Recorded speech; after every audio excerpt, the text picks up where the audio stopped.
Hi, I'm Claire. Welcome to FYI Newsbyte. Here's what we found for your information this lunchtime.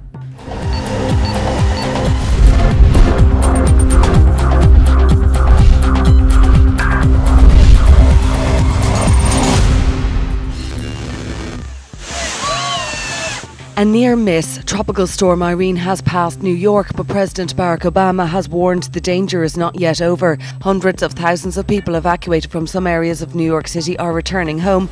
At least 21 people have been killed by the storm, many by falling trees and debris. The impacts of this storm will be felt for some time, and the recovery effort will last for weeks or longer. Aer Lingus has resumed its full transatlantic schedule this morning. Found, the Lockerbie bomber is reportedly in a coma at his family home in Libya. Abdulbasit Ali al-Megrahi was jailed in 2001 for the bombing of a US plane over Lockerbie in which 270 people were killed. He was freed from prison in Scotland 2 years ago after being diagnosed with terminal prostate cancer. There have been calls for him to be tried in the US. While still fighting, 40,000 prisoners detained by Colonel Gaddafi's forces cannot be accounted for, according to rebel leaders. Leaders say they believe the missing people may have been shot and buried. Meanwhile, a spokesman for fugitive leader Colonel Gaddafi has said he's ready to begin talks to transfer power. Rebels have dismissed the offer and say they won't negotiate until he surrenders. A deadly rain while the US is cleaning up after Irene. In Taiwan, they're in the midst of a typhoon. Typhoon Nanmadol slammed into Taiwan today, unleashing heavy winds and torrential downpours that closed schools and offices and prompted the evacuation of thousands of people. It hit Taiwan after claiming at least 12 lives in the Philippines and leaving another 9 people missing. And the gong goes to. MTV handed out awards for the best and brightest at this year's VMA extravaganza. It was the 27th annual honour for music videos, with Lady Gaga as the opening act, with a little slip. She was performing as alter ego Jo Calderone when she took a tumble. Unfortunately, the camera cuts away quickly. But it was Beyoncé who stole the show. She showed off her new baby bump, announcing she and husband Jay-Z are expecting their first child. And finally, New Zealand is preparing to bid farewell to its favourite penguin, Happy Feet. The emperor penguin is to be returned to Antarctica today to be released into the wild. For those who took care of him, it's a day of mixed emotion. There's always apprehension because you do get attached to them, like Karen was saying, but like I say, it is very exciting. It is one of the favourite parts of my job is when you can rehabilitate them, so I'm actually looking forward to it.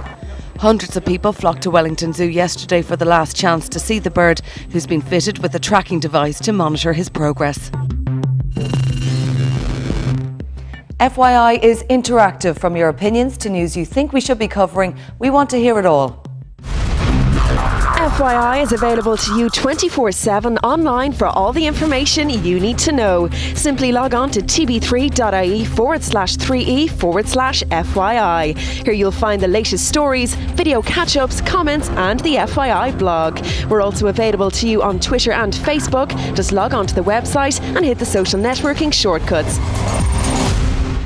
Time now for a look at the funniest clips on the web. Here's our top 5.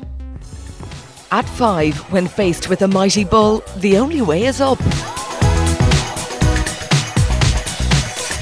In at 4 today, some people take dressing up as Jack Sparrow to an extreme.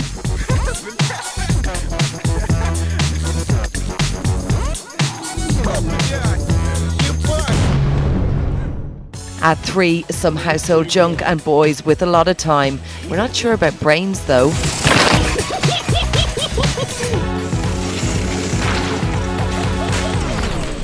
At number 2 today, reporter live fail. Employees receive the extra pay for being bilingual, and he says, we're live in Collin County. Susie Solis, NBC5. And today's top download, pit some action heroes up against a deadly bird. No contest.